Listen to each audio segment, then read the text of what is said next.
kung paano tatanggapin o tatanggihan ang nakatalagang pwesto sa paaralan sa pamamagitan ng parent view.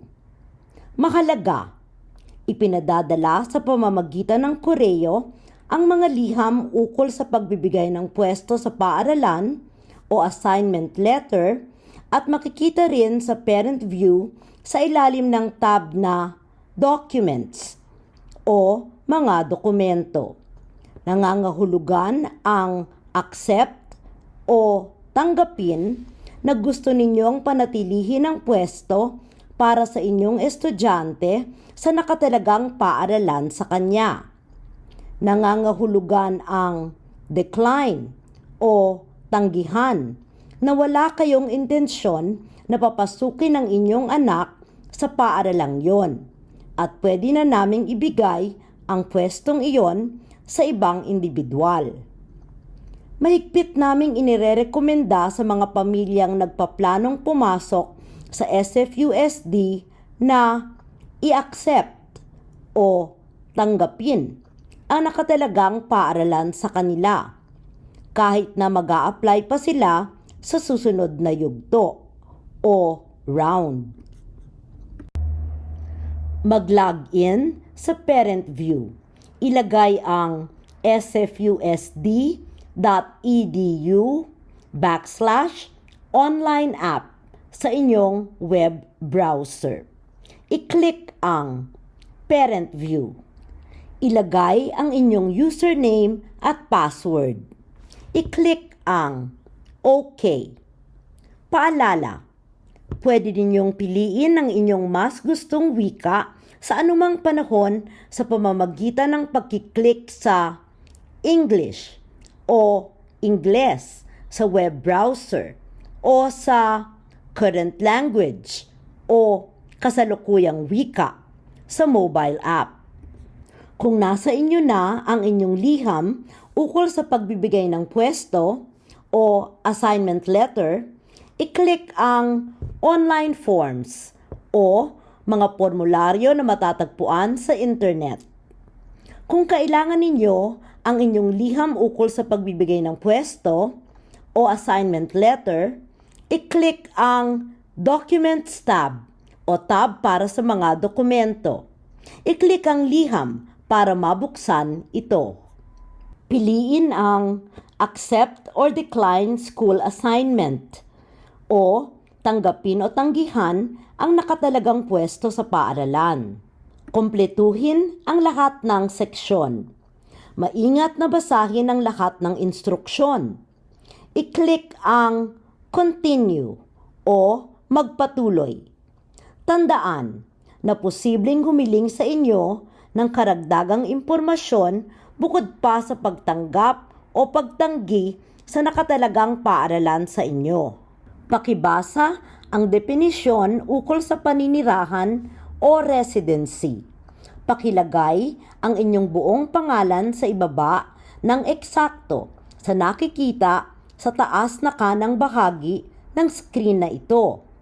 I-click ang Save and Continue o i-save at magpatuloy. Upang tanggapin ang pwesto para sa sinuman sa inyong mga estudyante, i-click ang Save and Continue o i-save at magpatuloy. Upang tanggihan ang pwesto para sa lahat ng inyong estudyante, i-click ang pulang button para sa Continue to Decline o magpatuloy sa pagtanggi. Kumpirmahin ang address para sa pagpapadala sa koreo. I-click ang Save and Continue o i-save at magpatuloy. Kumpirmahin, dagdagan o baguhin ang impormasyon tungkol sa magulang o tagapatnubay. I-click ang Save and Continue o i-save at magpatuloy. Kung handa na kayong magsumite at nakumpleto na ang para sa lahat ng estudyante, i-click ang Save and Continue o i-save at magpatuloy. Para sa hindi kumpletong mga estudyante, i-click ang complete for this student o kompletuhin para sa estudyanteng ito. Opsyon bilang 1 ng 4. Tanggapin ang nakatalagang paaralan at tanggalin ang mga kahilingan na malagay sa waitlist o listahan ng mga naghihintay makapasok. Papasok ang inyong estudyante sa nakatalagang paaralan. Tatanggalin siya mula sa waitlist ng lahat ng iba pang paaralan. Opsyon bilang 2 ng 4. Tanggapin ang nakatalagang paaralan at manatili sa waitlist o listahan ng mga naghihintay makapasok. Papasok ang inyong estudyante sa nakatalagang paaralan. Mananatili siya sa waitlist ng iba pang paaralan. Opsyon bilang 3 ng 4. Tanggihan ang nakatalagang paaralan at manatili sa kasalukuyang waitlist o listahan ng mga naghihintay makapasok. Hindi papasok ang inyong estudyante sa nakatalagang paaralan. Mananatili siya sa kasalukuyang waitlist ng iba pa ninyong paaralan. Opsyon bilang 4 ng 4. Tanggihan ang nakatalagang paaralan, tanggalin ang mga kahilingan na malagay sa waitlist o listahan ng mga naghihintay makapasok, at mag-apply para sa bagong waitlist. Hindi papasok ang inyong estudyante sa nakatalagang paaralan. Tatanggalin siya mula sa waitlist ng lahat ng iba pang paaralan.